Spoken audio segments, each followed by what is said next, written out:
ಇನ್ನು ಬುರುಡೆ ಗ್ಯಾಂಗ್ಗೆ ವಿದೇಶಿ ಫಂಡ್ ಹರಿದು ಬಂದಿರುವಂತ ಆರೋಪ ಕೂಡ ಕೇಳಿಬರ್ತಾ ಇದೆ. ಈ ಬಗ್ಗೆ ತನಿಖೆ ನಡೆಸುವಂತೆ ಎಸ್ಐಟಿಗೆ ದೂರನ್ನ ಕೂಡ ಕೊಡಲಾಗಿದೆ. ತೇಜಸ್ ಗೌಡ ಅನ್ನೋರು ಎಸ್ಐಟಿಗೆ ದೂರು ಕೊಟ್ಟಿದ್ದಾರೆ. ಹಿಂದೂ ಸಂಘಟನೆ ಮುಖಂಡ ತೇಜಸ್ ಗೌಡ ಗಿರೀಶ್ ಮಠಣ್ಣವರಿಗೆ ಹಲವು ಕಡೆ ಆಸ್ತಿ ಇದೆ ಅಂತ ಇವರು ಆರೋಪ ಮಾಡಿದ್ದಾರೆ. ಇವರೆಲ್ಲ ಐಷಾರಾಮಿ ಕಾರ್ನಲ್ಲಿ ಓಡಾಡ್ತಾ ಇದ್ದಾರೆ.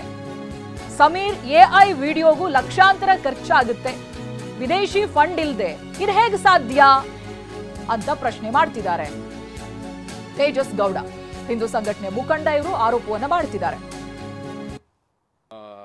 ಗಿರೀಶ್ ಮಠಣ್ಣವರ ಅನ್ನೋ ವ್ಯಕ್ತಿ ಯಾರಿದ್ದಾರೆ ಆತ ಯೂಟ್ಯೂಬಲ್ಲಿ ಎಲ್ಲೋ ವಿಡಿಯೋದಲ್ಲಿದ್ದಾನೆ. ನಂದು ಅಪಾರ್ಟ್ಮೆಂಟ್ ಇದೆ, ಬಿಲ್ಡಿಂಗ್ಗಳಿದೆ, ಶೃಂಗೇರಿಲಿ ಪ್ಲಾಟ್ಸ್ಗಳಿದೆ, ಕಾಶ್ಮೀರಲ್ಲಿ ನಂದು ಆಸ್ತಿ ಇದೆ ಅಂತ ಹೇಗೆ ಸಾಧ್ಯ? VRS ತೊಗೊಂಡಿರೋಂಥ ವ್ಯಕ್ತಿ ಇಷ್ಟೊಂದು ಸಂಪಾದನೆ ಹೆಂಗೆ ಸಾಧ್ಯ? ಮೂಲ ಇರಬೇಕಲ್ಲ.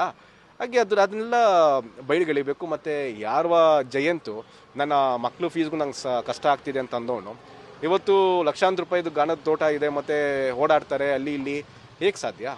ಇದನ್ನೆಲ್ಲ ಸಂಪೂರ್ಣವಾಗಿ ತನಿಖೆ ಆಗಬೇಕು. ಮತ್ತು ವಿಶೇಷವಾಗಿ ಸಮೀರ್ ಮೊಹಮ್ಮದ್ ಸಮೀರ ಈ ವಿಡಿಯೋ ವಿಚಾರದಲ್ಲಿ ಏನು ಸುಳ್ಳು ಸುದ್ದಿಗಳನ್ನ ಪ್ರಸಾರ ಮಾಡ್ತಾ ನಮ್ಮ ಧಾರ್ಮಿಕ ಭಾವನೆಗೆ ಧಕ್ಕೆ ತಂದಿರುವಂಥ ವಿಚಾರ ಏನಿದೆ, ಇವನು AI ಟೆಕ್ನಾಲಜಿಗೆ ಮಾಧ್ಯಮವರೇ ಗೊತ್ತಿರೋ ಹಾಗೆ ಲಕ್ಷಾಂತರ ರೂಪಾಯಿ ಖರ್ಚಾಗುತ್ತೆ. ಲಕ್ಷಾಂತರ ರೂಪಾಯಿ ಖರ್ಚಾಗೇ ಆಗುತ್ತೆ 33 ನಿಮಿಷದ ವಿಡಿಯೋ ಮಾಡೋದಕ್ಕೆ. ಮಾನಿಟೈಸೇಷನ್ ಆಫ್ ಮಾಡ್ಕೋತೀನಿ, ನನಗೆ ದುಡ್ಡು ಆಸೆ ಇಲ್ಲ ಅಂತ ಇವ್ನು ಫಂಡಿಂಗ್ ಆಗಿರಬೇಕಲ್ಲ.